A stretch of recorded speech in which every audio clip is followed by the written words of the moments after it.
Welcome to Not Milk Never Milk. Subscribe if you're lactose intolerant. You start by opening Wallet and selecting the card that shows the transactions you want to manage.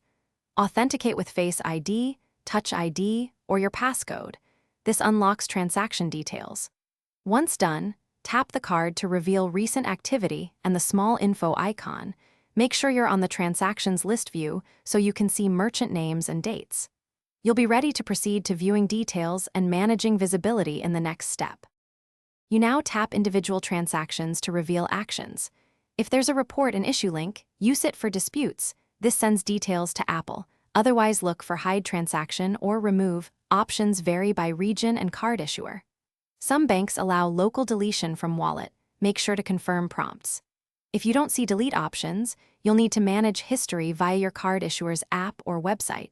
Once hidden or removed, Wallet updates instantly. To finish, open your card issuer's app or statements and request removal of server-side transaction history if needed.